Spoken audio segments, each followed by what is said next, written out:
to Jacob. Sold his birthright. So now I think it's very interesting that his brothers sold his birthright, but now he just had his blessing stolen from him. Do you think that's interesting? Sometimes what happens in a dysfunctional household, you'll come to understand that there is a habitual routine that goes on.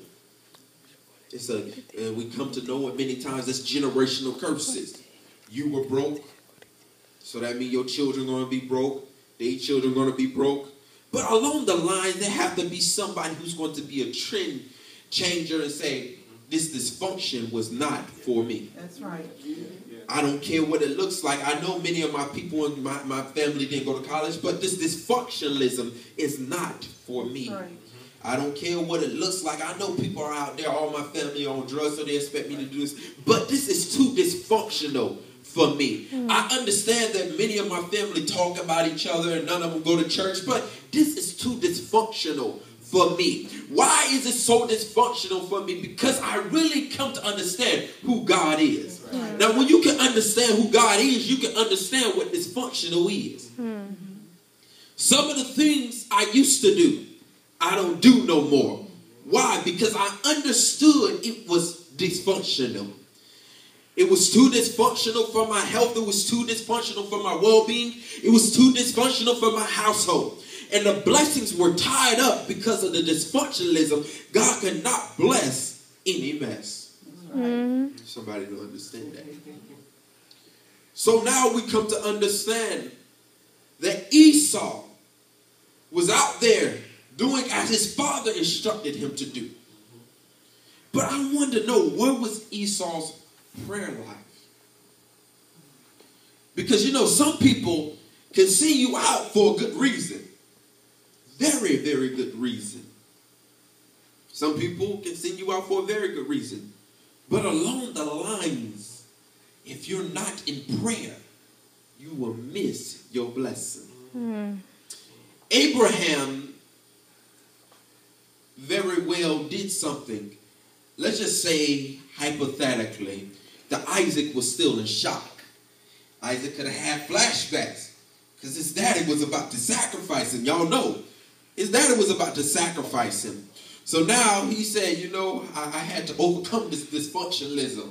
So now he thought his house was good. He thought his house was good because I'm not going to sacrifice my children. Okay, let's just say hypothetically. Now the issue is this. Many times our human nature, we get so focused on one thing. I'm so focused that I'm not going to be an alcoholic like my daddy, to where I'm no longer paying attention that I'm addicted to pornography. That's right. I'm focused on one thing only at a time. Dysfunctional still. So now my attention has been tuned into the dysfunction of my upbringing as opposed to the dysfunction that I'm really dealing with. This is how the devil works with you many times. To where the dysfunction that I'm dealing with might not exactly be the dysfunction of my upbringing. Father. You might have a person who was molested when they were younger. But when they get older, they're so busy about protecting their children, they can be, that they no longer realize that the dysfunction that they're dealing with is low self-esteem. Questioning their identity. Things of that sort. So the spirit that very well initiated your dysfunction is not the spirit that you're dealing with at the moment. Because it's no longer the molestation when you're older. It's the attachments that came with the spirit. That's right. So now I'm so worried about the molestation to where I'm no longer focused on my low self-esteem. Or I'm no longer focused on I can't trust nobody. I'm no longer focused on that I really need more prayer. I'm no longer focused on these things because all I see is the molestation. So my focus have been taken off of my real issues, but it has been put onto my past. My Lord. Dysfunction. So now we come to understanding the dysfunctional household, that many of us have a dysfunctional household. If you can be honest with yourself, I know I have a dysfunctional household. There's some things I should do that I don't do. There's some times that I might need to pray that I don't feel like praying. Dysfunction. And I'm telling you, why am I telling you this? Because we have to understand, many times us as Christians, we'll make it look like we got it all together. That's right. But we're really dealing with some things. That's right. We'll make it seem like we can shout. We can shout on cue. We can dip on cue. But we're really dysfunctional. That's right. So now we come to understand that our dysfunctionalism can very well be something that we can overcome. Because when I am weak, then he is strong. Right. So therefore, if I stay in his face, he can help me overcome this dysfunction. The problem is that the devil don't want you to come to the church because you will realize then that you're really dysfunctional when he tried to make you seem like you fit in all along. Trying to pay you off. Okay, somebody understand it in a Pay you moment. off What happens is the devil makes you feel like you fit in. But I'm really dysfunctional. I'm really jacked up. I should be a millionaire by now. But he makes me feel comfortable having a couple of hundred in my pocket. Dysfunction. You have some people that say, oh, well, college isn't for me. True enough, college isn't for everybody. But education is for everybody. So just because you don't go to a college or university doesn't mean you can't take up a trade. So now what does that mean is that you have people who say that's not for me. Dysfunction. It's not for me. I want to do this. I want to do that. But I'm so dysfunctional to where I don't notice what I'm really going through. So now we come to understand that just as the household of Isaac, you will have some dysfunctional households that don't really appear to be dysfunctional, but yet they are. I have some appearances that are made in my household that are dysfunctional, but I thought that they were all together. So now we come to understand dysfunctional. And I tried to understand what is dysfunctional and give me some steps to help the believers to overcome dysfunction. I went to this website and I said, wow, we have been trained to live our lives the way that we live our lives.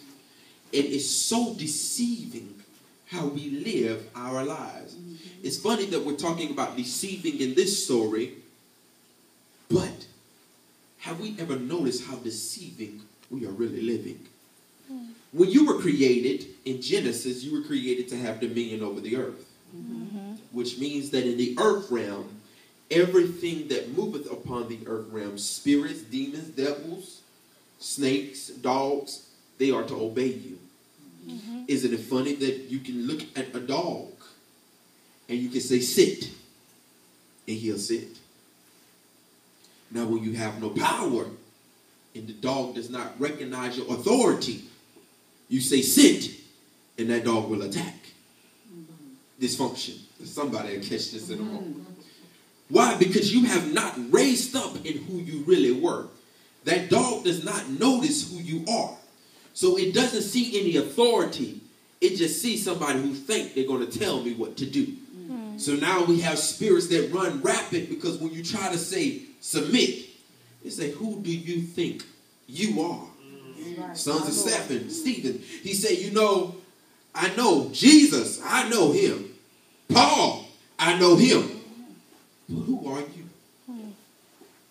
So now I tell that dog to sit. It should be able to obey exactly what I say. Why? Because it notices my authority.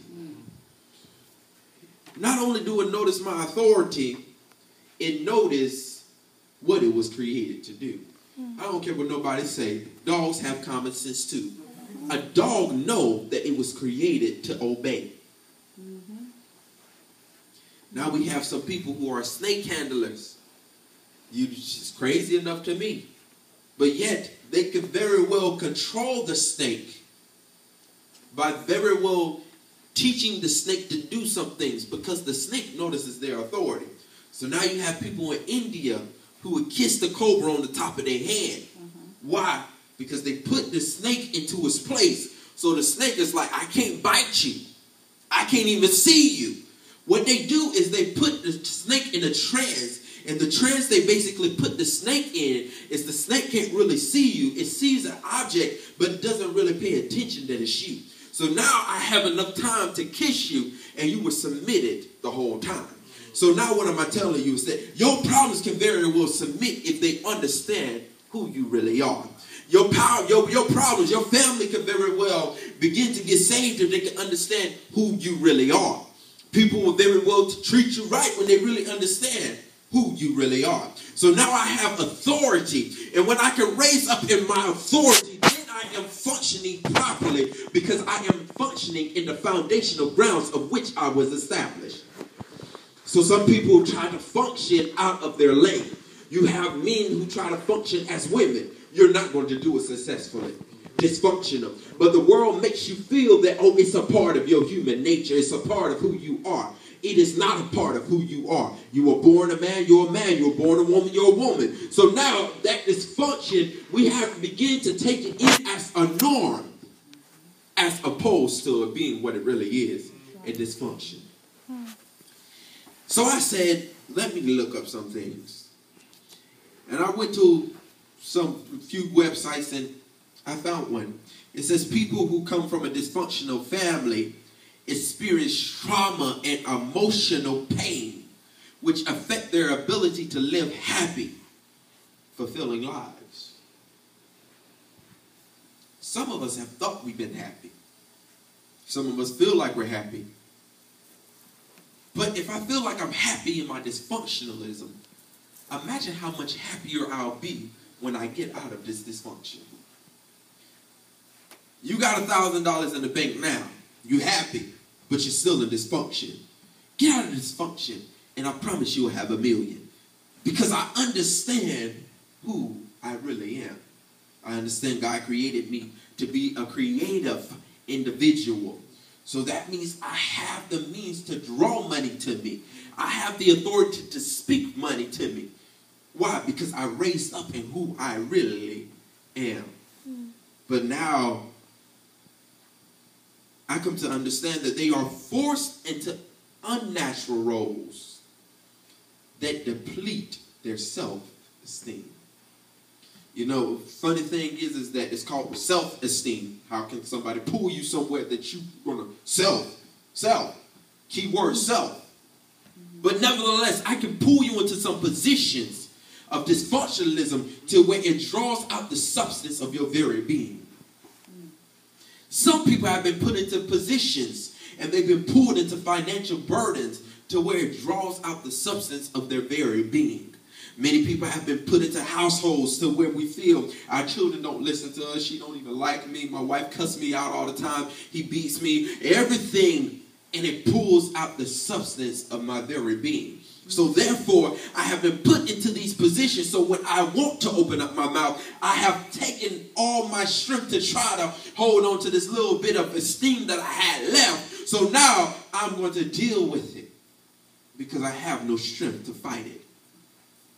So now we come to understand that many people are inexplicably drawn to repeat the behaviors of dysfunctional family members, or they are attracted to people who embody the characters of abusive family members.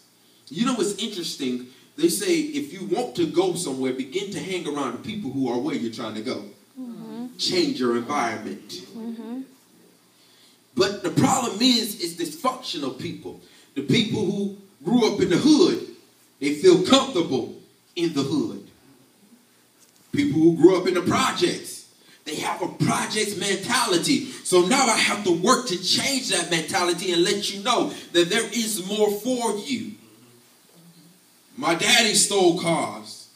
So I might not go to that extent and steal cars, but I sell drugs. I got a reputation to uphold. So now we're dealing with so many dysfunctionalisms. The issue of the dysfunction was the stealing of the cars. But realistically, that wasn't the issue.